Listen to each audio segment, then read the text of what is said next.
ठीक आहे. माझा आवाज येतोय सर्वांपर्यंत, सर्व विद्यार्थ्यांपर्यंत माझा आवाज येतोय का? हो सर. हो सर. हा, ठीक आहे.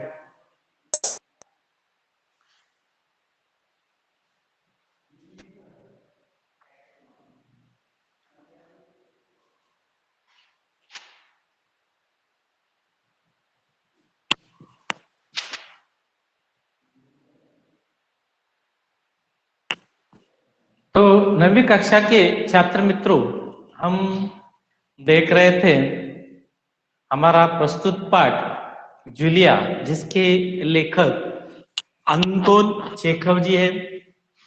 यह एक एकांकिका है, यानी नाटक के रूप में रंगमंच पर प्रस्तुत करने वाली यह एक एकांकी है।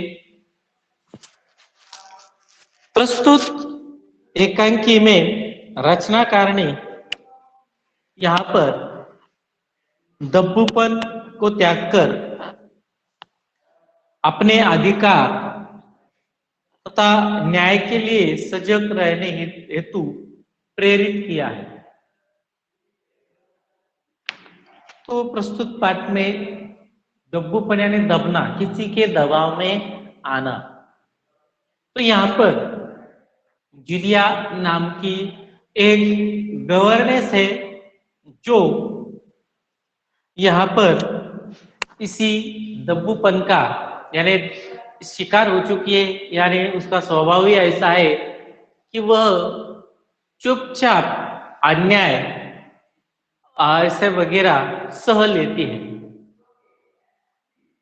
और इस प्रकार अन्याय के प्रति वह या अन्याय के खिलाफ वह नहीं जाती है तथा इतनी वह निडर नहीं है।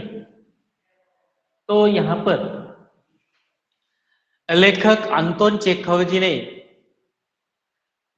उसे अपने यहाँ देखकर, उसका स्वभाव जानकर उसे नौकरी दी और उसे यह सबक सिखाना चाहते हैं कि दब्बूपन या इस प्रकार इस समाज में रहना कितना घातक होता है तथा झूठ-मूठ का मजाक उससे करते रहते हैं और उनसे जूलिया से जो बच्चे हैं, 2 बच्चे वान्या और ओल्या, इनको पढ़ाने के लिए जो तनख्वाह यानी वेतन जो भी दिया जाता था, वह वेतन में कुछ ना कुछ कमियां हैं तथा काम में जो भी यहाँ पर गलतियां हुई है, उन गलतियों से घटाते रहते हैं। तो यहाँ पर रूबल रूस की एक मुद्रा है।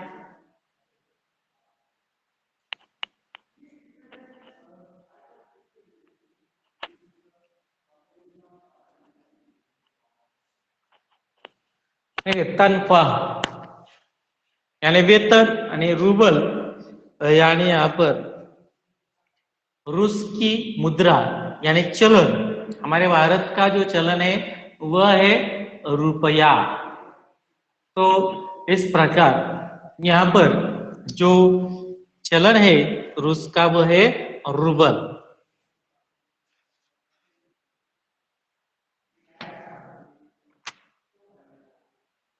लेकिन नाटक रंगमंच पर यहाँ पर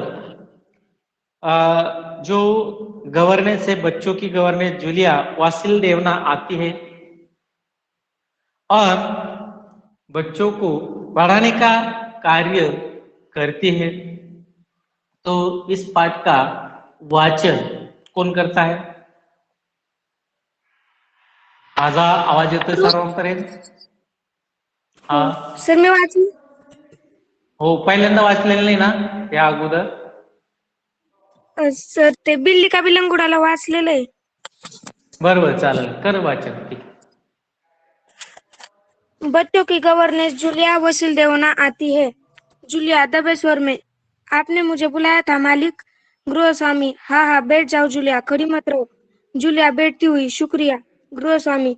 जूलिया, मैं तुम्हारे तनख्वाह का हिसाब करना चाहता हूँ। मेरे ख्याल से तुम्हें पैसों की जरूरत होगी, और जितना मैं तुम्हें जान सका हूँ, मुझे लगता है कि तुम अपने आप पैसे भी नहीं मांगोगे। इसलिए मैं खुद ही तुम्हें पैसे देना चाहता हूँ। हाँ, तो तुम्हारी तनख्वाह 30 रुपए महीने तक हुई, महीना तय हुई थी ना? जूलिया विनोद सर ने, जी नहीं मालिक, 40 रुपए। गृह स्वामी, नहीं भाई, 30। ये देखो डायरी, पन्ने पलटते हुए मैंने इसमें नोट कर रखा है। मैं बच्चों की देखभाल और उन्हें पढ़ाने वाली हर गवर्नेंस को 30 रुपए महीना ही देता हूँ। तुमसे पहले जो गवर्नेंस थी उसे भी मैं 30 रुपए ही देता था। अच्छा, तो तुम्हें हमारे यहाँ काम करते हुए 2 महीने हुए थे? जूलिया दबेसर में, जी नहीं, 2 महीने 5 दिन। गृह स्वामी, क्या कर रही हो जूलिया? ठीक ठीक 2 महीने हुए हैं। मैंने भाई भाई मैंने डायरी में सब नोट कर रखा है। हाँ तो हाँ तो 2 महीने के बनते हैं 60 रुपए। लेकिन 60 रुपए तभी बनते हैं जब महीने में तुमने एक दिन भी छुट्टी न ली हो। तुमने इतवार को छुट्टी मनाई थी। उस उस दिन तुमने कोई काम नहीं किया, सिर्फ कोयला को घुमाने के लिए ले गई हो। और ये तो तुम भी मानोगी कि बच्चे को घुमाने के लिए ले जाना कोई काम नहीं होता। इसके अलावा तुमने 3 छुट्टियां और ली है, ठीक है ना जूलिया दबेसर में? जी आप कर जी आप कह रहे हैं तो ठीक। रुक जाती है। गृह स्वामी, अरे भाई, मैं क्या गलत कर रहा हूँ?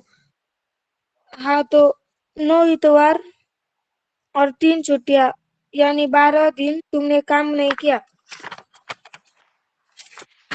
यानी तुम्हारे 12 रुपए कट गए। उधर कोला 4 दिन बीमार रहा और तुमने सिर्फ वाना को ही पढ़ा है। पिछले हफ्ते शायद 3 दिन दांतों में दर्द रहा था, और मेरी पत्नी ने तुम्हें दोपहर बाद छुट्टी दे दी थी।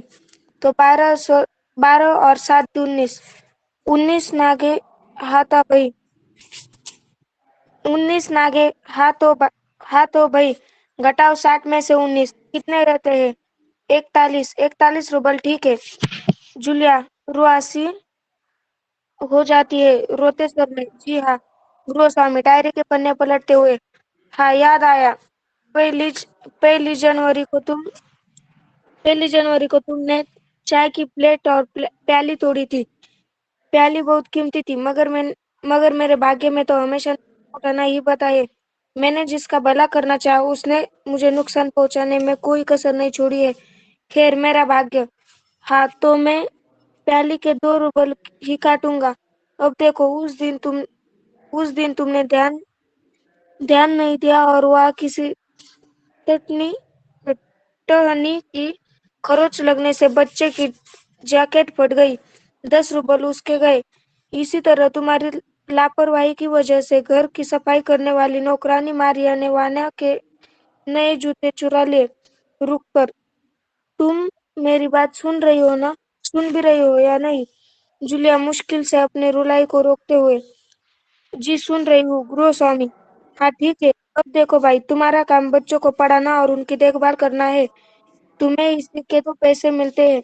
तुम अपने काम में ढील दोगी तो पैसा कटेंगे या नहीं? मैं ठीक कर रहा हूँ ना? तो जूतों के 5 रुपए और कट गए। और हाँ, 10 जनवरी 10 जनवरी को मैंने तुम्हें 10 रुपए दिए थे। जूलिया लगभग रोते हुए, जी नहीं, आपने कुछ नहीं आगे नहीं कह पाती। गृह स्वामी, अरे मैं क्या झूठ बोल रहा हूँ? मैं डायरी में हर चीज नोट कर लेता हूँ। तुम्हें यकीन न हो तो दिखाओ डायरी।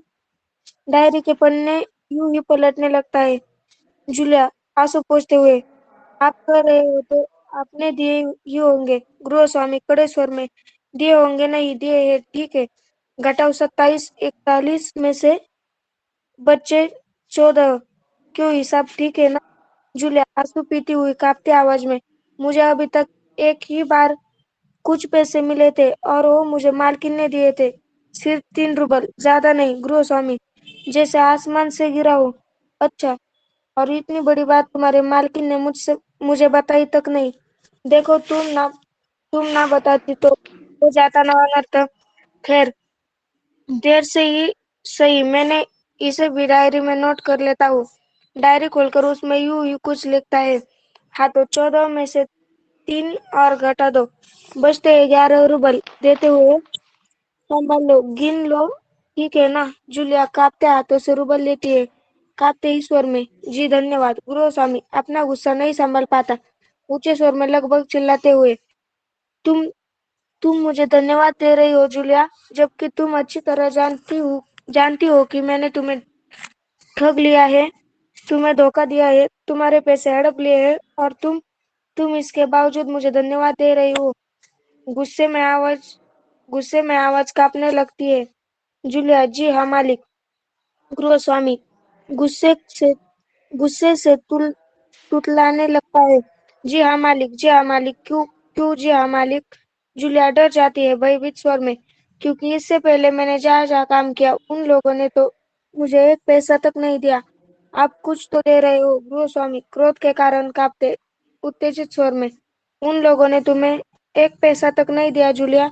मुझे ये बात जानकर जरा भी आश्चर्य नहीं हो रहा है।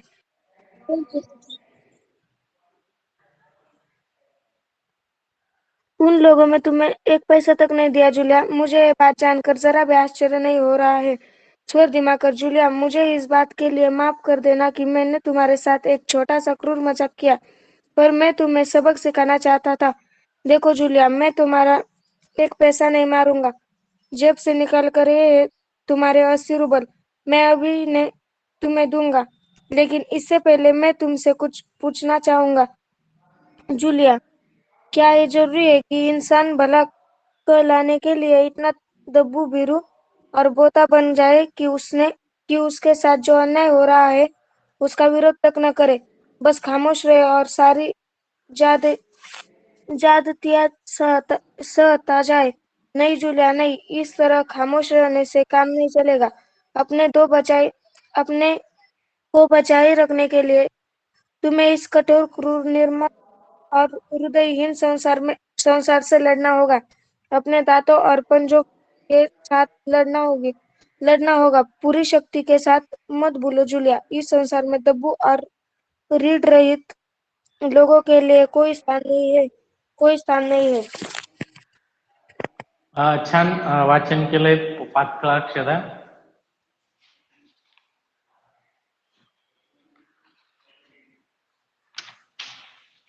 तो देखिए यहाँ पर पन्ना नंबर 15 पर, तो यहाँ पर रंगमंच पर जो नाटक के रूप में चल रहा यह जो एकांकी है, यहाँ पर बच्चों की गवर्नेंस जूलिया वासिल्यवना आती है। जूलिया दबे स्वर में, यानी उसका स्वर दबा रहता है धीमी आवाज में, आपने मुझे बुलाया था मालिक। यानी गृहस्वामी से वो कहते हैं कि आपने यहाँ पर मुझे बुलाया था। गृहस्वामी कहते हैं हाँ। बैठ जाओ जूलिया, खड़ी मत रहो, यानी तुम नीचे बैठ जाओ, खड़ी मत रहो। जूलिया यहाँ पर शुक्रिया कहती बैठते हुए, शुक्रिया। गृहस्वामी, जूलिया मैं तुम्हारी तनख्वाह का हिसाब करना चाहता हूं। देखिए तनख्वाह यानी क्या? वेतन, जिसे मराठी में पगार कहते हैं। हमें हमारे काम के बदले किए जाने वाला जो पैसा रहता है उसे यहाँ पर तनख्वाह कहते हैं। उसी प्रकार गृहस्वामी जी जूलिया को उनके काम के तनख्वाह का हिसाब करना चाहते हैं। मेरे ख्याल से तुम्हें पैसों की जरूरत होगी, यानी तुम्हें पैसों की चाहिए, जरूरत होगी, और जितना मैं तुम्हें जान सका हूं, मुझे लगता है कि तुम अपने आप पैसे भी नहीं मांगोगी। यानी जितने गृहस्वामी कहते हैं कि मैं तुम्हें जानता हूं जूलिया, जिससे कि आपका स्वभाव ऐसा है कि आप खुद चलकर मेरे पास आए और अपने काम का हिसाब कर पैसे तनख्वाह के मांगोगी, यह बिल्कुल नहीं। तुम खुद आकर पैसे कभी भी नहीं मांग सकती, यह मैं पहचान गया हूं, इसलिए मैं खुद ही तुम्हें पैसे देना चाहता हूं। हाँ तो तनख्वाह 30 रूबल महीना तय हुई थी ना, यानी 30 रुपए रूबल। देखिए रूबल यानी रूस देश की मुद्रा है, यानी चलन। जिस प्रकार हमारे भारत देश का चलन रुपया है, उसी प्रकार रूस देश का रूबल।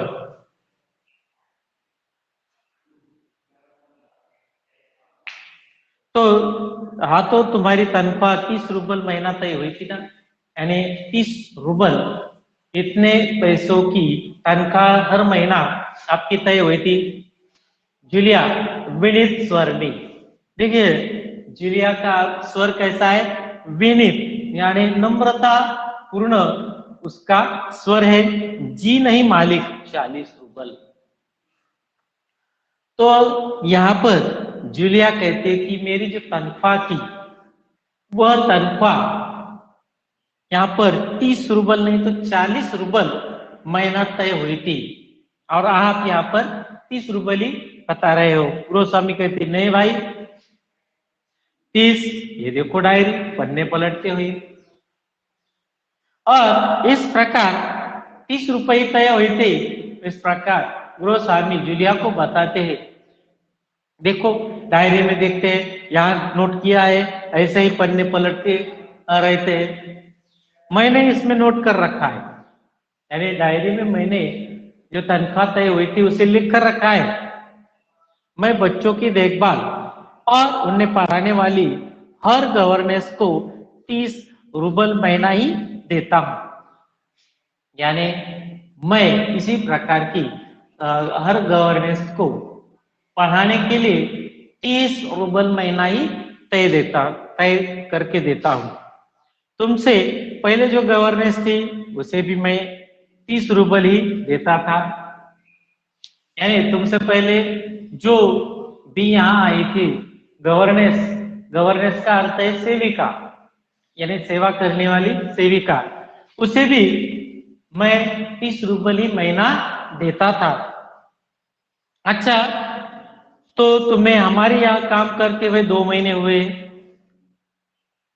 यानी हमारे यहाँ काम करते हुए आपने जितने दिन काम किया है तो 2 महीने हुए। जिला गई थी दबेश्वर में, जी नहीं 2 महीने पास। तो यहाँ आकर मेरे काम के हिसाब से जितने महीने बनते हैं दिन, तो वो होते हैं 2 महीने और 5 दिन, यानी 2 महीने के ऊपर 5 दिन ज्यादा काम यहाँ पर कार्य जूलिया ने किया है वो बताती है, लेकिन कैसे बताती है, दबे स्वर में। तो यहीं पर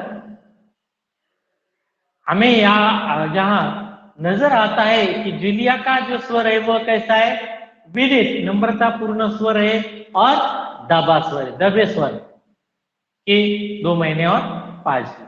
गुरुस्वामी क्या कह रही हो जूलिया, ठीक 2 महीने हुए, यानी यहाँ पर कार्य कितना हुआ है आपका, सिर्फ 2 महीने ही हुआ है। भाई मैंने डायरी में सब नोट कर रखा है, यानी गुरुस्वामी ऐसे ही बताते हैं डायरी में कुछ लिखा वगैरह नहीं होता है, ऐसे ही डायरी दिखाते, ये देखो मैंने डायरी में सब लिख रखा है, और आपको आपके काम के 2 महीने हुए। हाँ, तो 2 महीने के बनते हैं 60 रूबल, यानी 30 रुपए महीना तय। इस हिसाब से गोस्वामी के हिसाब से 30 रूबल के 2 महीने के हुए 60 रूबल।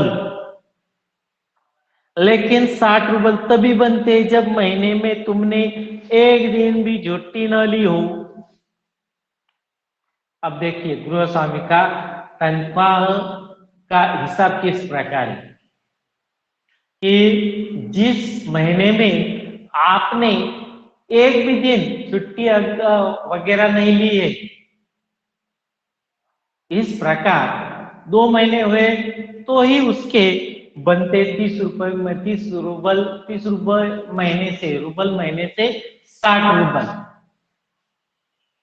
तुमने इतवार को छुट्टी मनाई है, यानी इतवार मराठी में रविवार कहते, रविवार को तुमने छुट्टी मनाई, यानी तुम काम पर नहीं आई, उस दिन तुमने कोई काम नहीं किया, यानी उस दिन आपका कौन सा ही काम नहीं हुआ है, सिर्फ कोल्या को घुमाने के लिए ले गए, कोल्या लड़के का नाम है, पढ़ाई का वाला, पढ़ाई जिसकी क्लास यह गवर्नेंस जूलिया लेती है, वह उस लड़के का नाम है कोल्या। सिर्फ कोल्या को ही क्या किया है आपने, घुमाने के लिए ले गई हो। और ये तुम भी मानोगी कि बच्चे को घुमाने के लिए ले जाना कोई काम नहीं होता, और यह कोई कार्य नहीं है बच्चों को घुमा के ले जाना या बच्चों की इस प्रकार देखभाल करना, यह कार्य नहीं है। इसके अलावा तुमने 3 छुट्टियां और ली है, ठीक है ना, और इसके भी अलावा आपने 3 छुट्टियां बनाई, ठीक है। इस प्रकार यहाँ पर गोस्वामी जूलिया से पूछते रहते हैं, लेकिन जूलिया दबे स्वर में, देखिए उसका स्वर दबा हुआ है, दबे स्वर में जी आप कह रहे हैं तो ठीक, रुक जाती है। दबे स्वर में, धीमे स्वर में यहाँ पर जूलिया कहती है कि आपने लिखा है, डायरी में नोट किया है, यानी डायरी में आपने सभी चीजें नोट की है, लिख रखी है, तो ठीक ही है, आप जैसा हिसाब करें वह सही होगा। गोस्वामी, अरे भाई मैं क्या गलत कह रहा हूं? गोस्वामी कहते हैं मैं क्या गलत बात कह रहा हूं क्या? हाँ, तो 9 इतवार और 3 छुट्टियां यानी 12 दिन तुमने काम नहीं किया।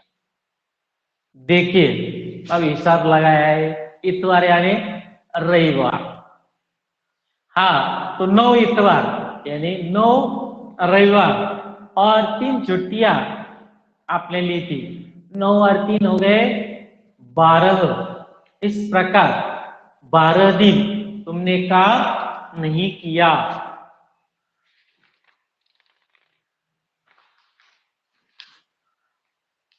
यानी तुम्हारे 12 रूबल कट गए, और इस प्रकार यहां पर 12 दिनों के 12 रूबल, 30 रूबल महीने से हर एक दिन को कितने रूबल आएंगे?